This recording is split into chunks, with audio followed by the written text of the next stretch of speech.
Bom dia, tudo bem? Espero que todos vocês estejam bem, tá? Eu quero que vocês peguem a apostila número 4, tá? Nós vamos trabalhar com o tema 1, capítulo 1 da apostila número 4, tá bom? Nós vamos falar hoje sobre os níveis de organização da vida.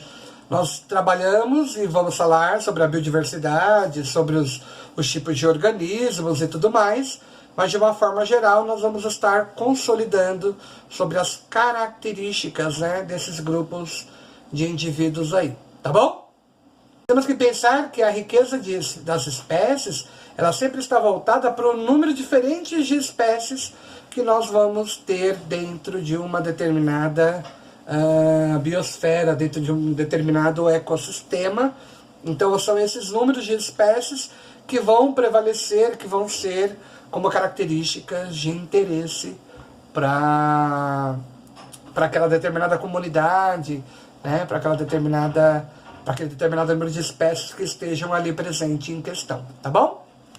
Nós temos que considerar que dentro da biodiversidade nós temos uma diversidade de espécies e assim por diante. Então nós temos que pensar que como conseguimos, como que os cientistas conseguem, catalogar os tipos, a diversidade de tipos de espécies que nós tenhamos aí presente, né? De que maneira isso pode influenciar de alguma forma ou não. É difícil, é muito vasto, né? Então os pesquisadores eles vão descobrindo, né, essa característica em questão. Eu tenho um ex-aluno meu, que eu dei aula para ele na 8ª série. Hoje ele já fez mestrado, né, já fez doutorado, e ele é na parte dos insetos, né? Então ele consegue descobrir algumas espécies, ele vai catalogar, ele cataloga essas espécies em si, e aí ele publica artigo científico que fale sobre essa determinada característica da espécie em questão, tá? Então, nós temos que pensar dentro de uma biodiversidade, nós temos aí, é uma escala muito grande, né? Muito vulnerável a gente dizer que a gente consiga mensurar isso de uma forma geral, tá? Precisamos pensar que toda a informação coletada pelos cientistas, elas ajudam, né, a compor, a fornecer dados para o que a gente chama de coleções biológicas. E quando eu falo em coleções biológicas, eu me fundamento em ferramentas que são importantes para a obtenção de informação sobre a biodiversidade, sobre um determinado local, né? Então o sistema que controla tudo isso é o Sistema de Informação sobre a Biodiversidade Brasileira. A gente chama de CIBBR, né? Ela define as coleções biológicas como um conjunto de organismos fósseis ou atuais. Elas podem ser exemplares completos ou somente parte desses exemplares, né? E aí eles podem estar preservados, catalogados, né, com a finalidade de um estudo didático e de forma científica, né? E dentre essas coleções, elas podem nos trazer um leque de informações sobre o local, da origem, da coleta, da identificação de cada indivíduo. Ah, achei uma espécie aqui, eu mesmo vou lá? Não, tem todo um preparo de como limpar, né, de como retirar aquele material, porque você pode acabar destrinchando, você pode acabar tirando, né, a autenticidade daquele material que nós estamos descobrindo ali, o que facilitaria dentro de um processo de estudo para descobrir quem, como, quando seria aquela origem daquela espécie em questão. Isso é muito minucioso, são muitos detalhes para conseguir fazer esse tipo de perspectiva no processo de construção, evolução e tudo mais. Tá bom? Deu para entender? Nós temos que pensar que os cientistas eles tentam, de alguma maneira, agrupar essas espécies de uma maneira geral, né? Esses seres vivos de uma forma geral.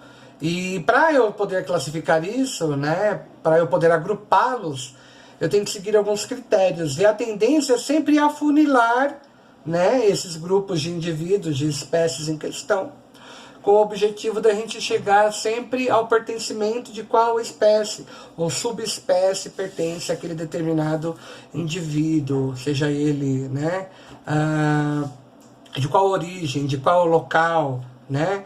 A gente pode pensar, por exemplo, que nós podemos separar as plantas, né, com flores das sem flores.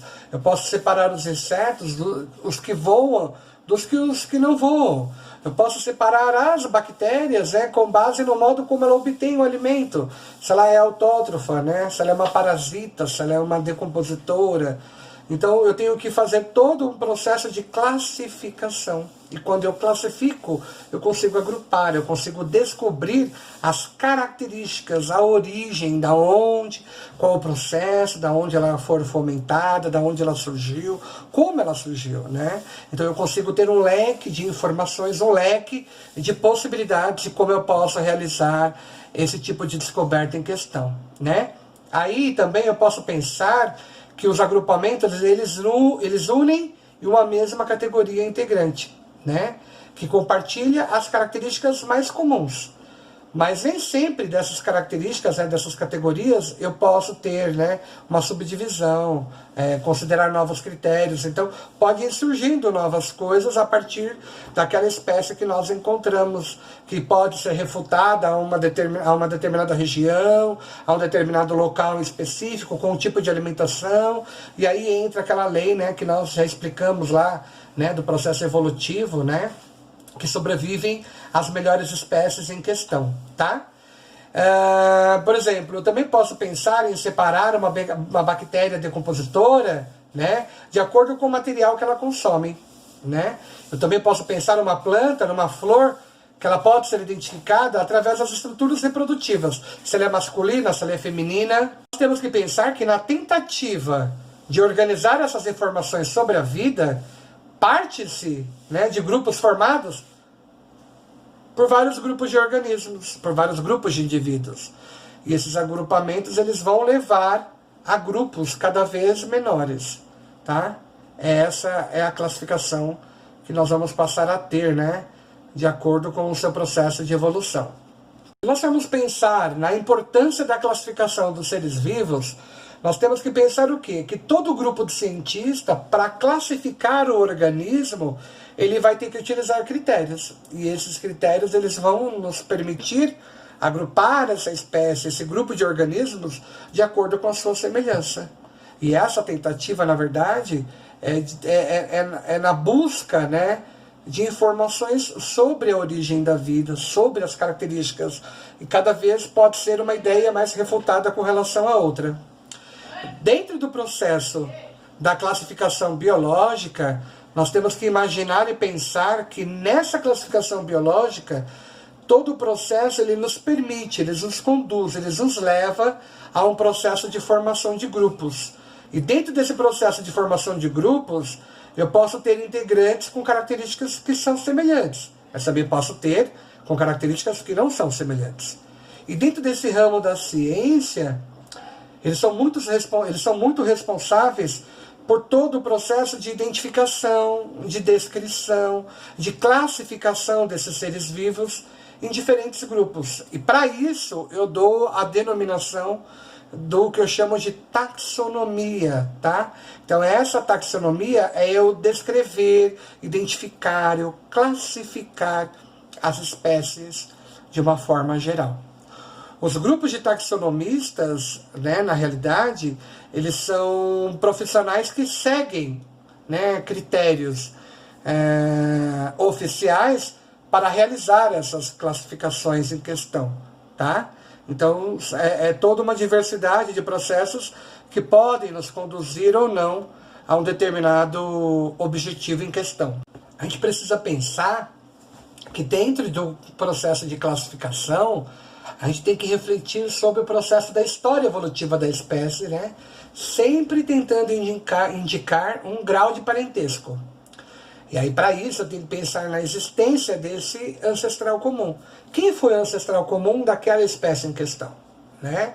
Aí eu tenho que imaginar que quanto maior a quantidade e a relevância, né, de semelhanças entre um grupo de ser vivo, maior vai ser o grau de parentesco entre ele, e mais recente o ancestral comum que eles estão compartilhando dentre uma espécie para outra, tá bom? Uma outra coisa bacana que eu poderia trazer para vocês também são com relação aos critérios que são adotados, né, pelos pesquisadores, para classificar e agrupar esses seres vivos, né? Então a gente tem que pensar na morfologia, na forma desse corpo, na fisiologia, né? Quais são as funções que essa espécie, né, ela vem a apresentar? E no comportamento, né, a parte comportamental, né, e o fator genético, que é o que vai me dar, fechar o ciclo, né, dentre esse grupo de ancestrais e dentre essa espécie em questão da qual foi descoberta de uma maneira geral, né? Essa classificação ela acaba sendo facilitada, né, sobre um processo da história de vida, do processo evolutivo, né, sobre o tipo de habitat, o ambiente da qual ele vive ou ele viveu, né? E aí a gente consegue encontrar determinados tipos de organismo, sobre a conservação dessa biodiversidade, sobre o possível uso desses seres vivos, no caso, para a própria medicina, ou até mesmo para o que muito a gente conduz hoje em dia, dentro do nosso processo evolutivo, no que faz e que nos remete a um processo de construção farmacêutica, né? Processo de vacina, um processo de construção biologicamente falando, né? O que vai nos conduzir, o que vai nos fornecer a uma escala de um processo evolutivo de uma forma geral. Tá bom? Tudo bem até aqui? Então agora nós vamos entrar no critério. Quais são os critérios de classificação artificial e natural, né? O que vai nos conduzir a esse tipo de processo? A gente tem que imaginar que dentro desse processo de critérios de classificação, né, a primeira tentativa de classificação de que nós temos notícia, ela foi feita por um filósofo grego, chamado de Aristóteles, né? Ele estudou principalmente os animais e classificou em dois grupos, né? Os com sangue e os sem sangue. E aí nós temos o segundo, que é o Theophrastus, né? O discípulo de Aristóteles, que classificou as plantas, utilizando como critérios o tamanho. Ela era dividida em árvores, arbustos, subarbustos e ervas, tá? Então eu vou mostrar para vocês, né? Aí a mesma característica do que vocês têm aí na apostila de vocês. Vocês podem até acompanhar na página número 9, apostila 4, na página número 9, tá bom? Então vamos lá que eu vou mostrar para vocês, tá?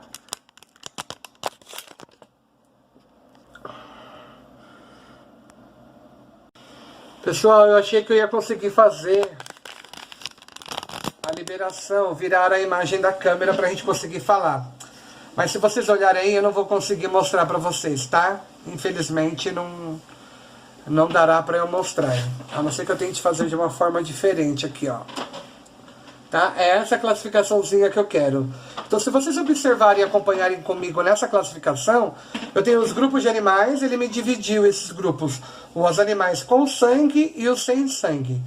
Com sangue, né, ele obteve quem ali presente? O grupo das baleias, do lagarto, do pardal, do lambari. E sem sangue ele tem com corpo duro e com corpo maleável, né? Então ele teve quem com corpo duro? A abelha, né, do grupo sem sangue. E do grupo sem sangue com corpo maleável, ele teve mais dois grupos. Ele subdividiu em mais dois grupos, com carapaça e sem carapaça. Tá? Então é legal que vocês acompanhem pela explicação que eu estou fazendo, tá? E aí ele teve o quê? Com carapaça ele teve o marisco, e sem carapaça ele obteve a água-viva. Então assim, esse é o X da questão, né? É quando eu consigo desvendar todo o processo evolutivo, e aí é essa a característica que ele faz, que ele predomina, né? É a partir daí que ele descreve a característica de divisão e subdivisão, e tentando fazer de alguma maneira, agrupar essas espécies de uma maneira geral. E quando ele agrupa, é quando faz a diferença dentro da distinção de uma espécie para outra, tá bom? Precisamos entender que com o passar dos anos, esses critérios, né, eles vão sofrendo modificações, né?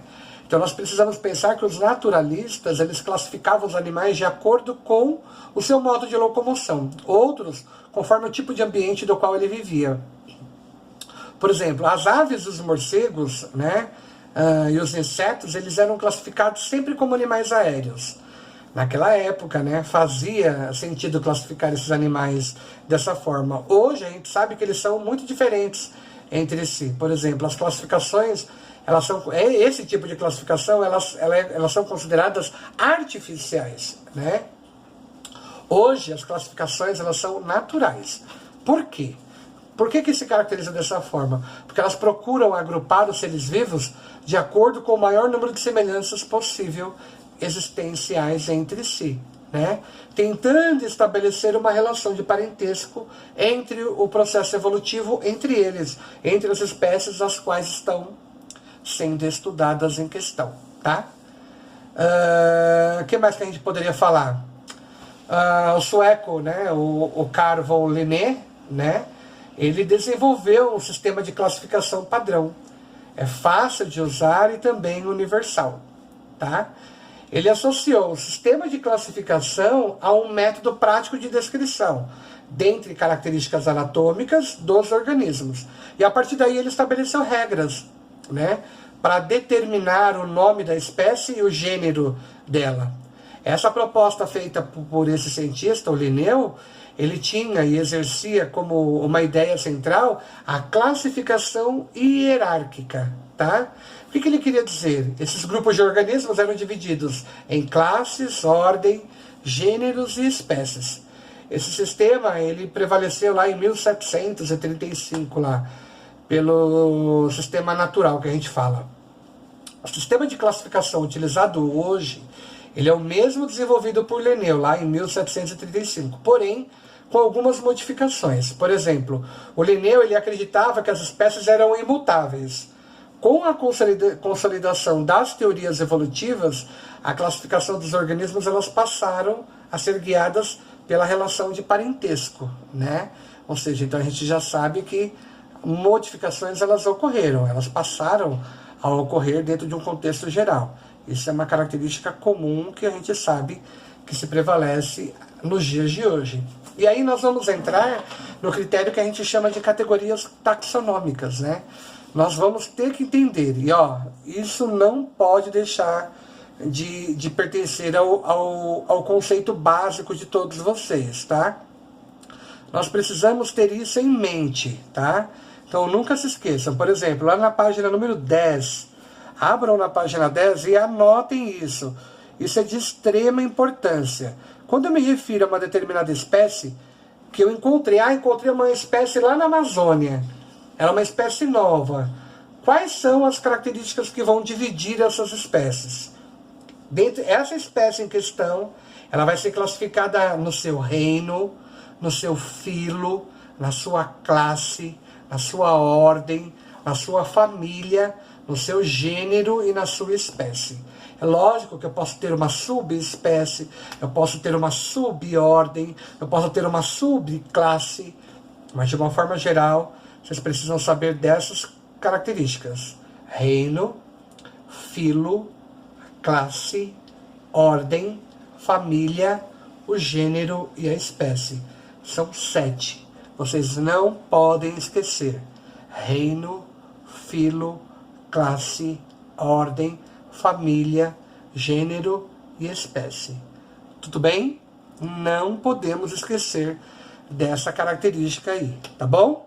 Então, já sabem que nós não vamos poder perder essa informação de jeito nenhum. Tudo bem, pessoal, até aqui? Alguma dúvida? Se eu for considerar dentro do sistema de categorias taxonômicas, eu tenho que imaginar que esse sistema ele foi proposto por quem? Por Linneu. E para Linneu, a espécie é a unidade de classificação. E espécies são grupos de indivíduos semelhantes, que de uma forma geral, em condições naturais, elas são capazes de se reproduzir, de dar origem a descendentes férteis. E aí a gente já faz o paralelo a quem? Ao ciclo de vida. O processo do ciclo de vida ele tem isso, lembra? Nascer, crescer, se desenvolver, né? E se reproduzir gerando descendentes férteis. Mas as diferentes categorias de classificação, elas são classificadas como categorias taxonômicas ou de táxons, né? E elas foram ampliadas de uma forma geral. No sistema atual de classificação, as espécies semelhantes, elas são agrupadas dentro de um mesmo gênero, tá? E esses gêneros são, né, classificados, agrupados dentro de uma mesma família. E as famílias semelhantes são unidas dentro de uma mesma ordem. A mesma ordem, elas são agrupadas dentro de uma mesma classe. A mesma classe é agrupada dentro de um mesmo filo, o mesmo filo é agrupado dentro de um mesmo reino. Então é de baixo para cima. Então eu começo lá no meu na minha espécie, e aí eu vou subindo no nível de classificação, né? Gênero, aí eu vou ter a família, aí eu vou ter a ordem, eu vou ter a classe, eu vou ter o filo, e aí eu vou ter o reino em questão, tá bom? São 7 no total. Tudo bem até aqui? Tudo sendo evidenciado dentro do grupo das evidências do parentesco do processo evolutivo. É esse o critério que eu vou levar em consideração para poder considerar a qual ou de que forma ele pode ou não desculpa, ser classificado dentro do seu processo evolutivo. Tudo bem? Se tiverem dúvidas, vocês façam as suas devidas anotações para tirarmos lá na nossa aula, tá bom? E aí é muito bacaninha, se vocês forem observar, lá na página número 11, nós temos uma tabelinha de categorias taxonômicas, a classificação, né, entre o lobo-guará e o peixe-boi da Amazônia, né? Então, para vocês verem, né, eles pertencem ao reino Animalia, que nós pertencemos ao reino Animalia, ao filo Chordata e à classe Mammalia, né? Olha só a característica que é importante, né? Esse é um processo evolutivo muito bacana que a gente tem que imaginar. Mas a partir da família e da ordem, as espécies se distinguem. Então eu tenho dois animais diferentes, mas que pertencem ao mesmo reino, ao mesmo filo e à mesma classe, né? Só que a partir da família e da ordem, e o gênero e a espécie, elas acabam se distinguindo. Esse é um processo interessante e que pode realmente, de fato, vir a ocorrer, tá? Essa é uma das características em si. E não poderia deixar de falar sobre a nomenclatura científica. A nomenclatura científica, de uma forma geral, né, a classificação de um organismo, ela inclui a sua nomenclatura. Mas essa espécie, ela pode ser identificada com maior facilidade, independentemente do local do mundo em que ela se encontre, tá? Mas aí o que eu posso pensar? Por exemplo, eu posso citar aqui o exemplo da mandioca. Eu poderia pensar, por exemplo, na mandioca, né? No aipim, na macaxeira, né? São nomes populares e regionais, né? Que correspondem a uma mesma espécie, né? Mas o nome científico é Manahicot esculenta, né? Por um outro lado, eu tenho que imaginar que existem nomes populares que correspondem a mais de uma espécie, né? Por exemplo, o abacaxi, ele pode ser de espécies da Ananas cosmosus e da Ananas ananacioides. Vocês não são obrigados a saber esses nomes, tá bom? E dessa forma, a nomenclatura científica, ela possibilita, ela nos conduz a uma comunicação precisa dentro do universo dos pesquisadores, tá? Só para a gente poder identificar isso. E o nome científico de uma espécie é binominal. O que é binominal? Ou seja, ele é composto por dois nomes escritos. Geralmente ele está em latim e ele é destacado no texto, tá? Um exemplo é bem claro. A gente tem que imaginar que a primeira letra é maiúscula. Sempre no nome científico, a primeira letra é maiúscula e a segunda será minúscula. E geralmente ele é escrito em latim, tá? Nunca se esqueçam disso. A primeira letra, a primeira palavra, que é com letra maiúscula, ela sempre vai nos levar, vai nos remeter ao nome, tá? Do gênero. E a segunda palavra, com a letra minúscula, ela sempre vai nos indicar o nome da espécie. Tá bom? Então, sempre a primeira palavra é letra maiúscula, sempre a segunda com letra minúscula. A primeira indica gênero, a segunda indica espécie. Tudo bem, pessoal? Ficou claro até aqui para vocês? Então eu vou parar por aqui e nós vamos pro vídeo número 2, porque senão fica muito grande e acaba perdendo o foco, tá bom? Abraços.